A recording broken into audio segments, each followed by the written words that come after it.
நாம் Benjamin Franklin அவர்கள் சுய முன்னேற்றத்திற்காக அல்லது தனி மனித மேம்பாட்டிற்காக 13 நன்னெறிகளை நமக்கு தந்திருக்கின்றார்.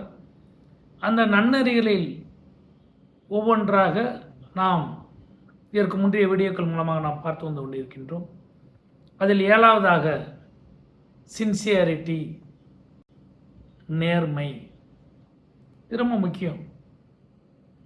மனிதர்கள் நேர்மையாக ஹானஸ்டாக நம்ம வாழணும், அதுக்குரிய பலன் கண்டிப்பாக கிடைக்கும் அப்படிங்கிறது தான். இதை பெஞ்சமின் பிராங்க்லின் தெளிவாக சொல்லியிருக்காரு. Use no hurtful deceit, think innocently and justly and if you speak accordingly. கண்டிப்பாக ஹானஸ்டிக்கு ரொம்ப முக்கியம். நம்முடைய எண்ணங்கள் நல்லா தூய்மையாக இருக்க வேண்டும், நம்முடைய பேச்சுக்கள் தூய்மையாக இருக்க வேண்டும், நம் செயல்கள் தூய்மையாக இருக்க வேண்டும், சரியாக இருக்க வேண்டும். நம்முடைய தேசப்பிதா மகாத்மா காந்தி உண்மைக்காகவே வாழ்ந்தவர். இன்றைக்கும் நம்மகிட்ட வாழ்ந்துக்கிட்டு இருக்கார். எதனால்? நம் நாட்டுக்கு சுதந்திரம் வாங்கி கொடுத்தார் என்பதை காட்டிலும் அவர் எப்படி வாழ்ந்தார், உண்மையே பேசினார், நேர்மையாக இருந்தார் அப்படிங்கிறதுனால தான் இன்றைக்கி அவரை நம்ம மதிச்சுக்கிட்டு இருக்கோம். இன்னும் எத்தனையோ பேரை சொல்லலாம். பெருந்தலைவர் காமராஜர், இன்றைக்கி அவர் மறைந்து கிட்டத்தட்ட 50 ஆண்டுகளுக்கு மேலே ஆனாலும் கூட இன்றைக்கி நம்ம அவரை நினச்சிக்கிட்டு இருக்கோம். அப்படின்னா காரணம் அவர் நேர்மையான வாழ்ந்தது தான். அப்போ காந்திஜி சொன்னது ஒரு முக்கியமான விஷயம். சந்தோஷங்கிறது என்ன? Happiness is when what you think, what you say and what you do are in harmony. நீங்கள் என்ன சிந்திக்கிறீங்களோ, நீங்கள் என்ன பேசுகிறீங்களோ, என்ன செய்கிறீங்களோ அத்தனைக்கும் ஒரு தொடர்பு இருக்கணும் அப்படிங்கிறது தான் ஒரு முக்கியமான ஒரு விஷயம். இப்போ இந்த 3க்கும் தொடர்பு இருக்கணும். எண்ணங்கள், பேச்சு, செயல் 3ம் ஒன்றே ஒன்று தொடர்புள்ளதாக இருந்தால் நம் நேர்மை நல்லா இருக்கும். அப்போ அவர் கெட்ட சாகசத்தை பயன்படுத்தாத, நம்ம நினைக்கிறது நீதி மிக்கதாக இருக்கணும், அது பற்றியே சிந்தி. பேசும்போது நம்ம என்ன நல்ல எண்ணம் நம்மகிட்ட நல்ல எண்ணம் உதிக்குது, நல்லதை பேசுகிறோம். இப்போ செயல் இந்த 2க்கும் தொடர்புடையதாக இருக்க வேண்டும். அப்படின்னாலே நம்ம சின்சியாரிட்டி, ஆனஸ்டி எல்லாமே நமக்கு என்ன செஞ்சிடும், வந்துடும். அப்போ எளிமை, சத்தியம், நீதி 3 இருந்தாலே இந்த உண்மைங்கிறது வந்துடும். உண்மையை பேசணும், தூய சிந்தனை நமக்கு இருந்தால் இந்த சின்சியாரிட்டிங்கிறது நமக்கு வந்துடும், வாழ்க்கையில் வெற்றியை தரும். அப்போ உண்மையான வாழ்க்கை வாழ எத்தனை சிக்கல்கள் வந்தாலும் உண்மையாக தான் இருப்பேன் அப்படின்னா அதனால் கிடைக்கக்கூடிய சந்தோஷம் அதிகம். இது ஒரு சின்ன கதை மூலமாக நம்ம சொல்லலாம்.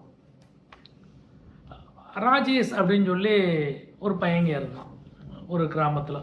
இப்போ அந்த கிராமத்தில் ஒரு போட்டி வைக்கிறாரு அந்த கிராமத்துடைய தந்தை, இல்லை தலைவர்னு சொல்லலாம். என்ன போட்டி அப்படின்னு கேட்டிங்கன்னா, அந்த அந்த வயசு பையங்களுக்கு எல்லாத்துக்குமே ஒரு விதையை கொடுக்குறாரு. ஒரு விதையை கொடுத்து, இந்த விதையை நீ 3 மாதம் பராமரிக்கணும். நீ தண்ணி கரெக்டாக நல்லா மண்ணை போட்டு நல்லா தண்ணி ஊற்றி சூரிய ஒளி வர்ற மாதிரி வச்சு ஒரு பானையில் வளர்க்கணும். நம்ம மண்ணில் கீழே பதிக்கக்கூடாது, பூமியில் பதிக்காமல் நம்ம என்ன செய்யணும், ஒரு பானையில் வளர்க்கணும்.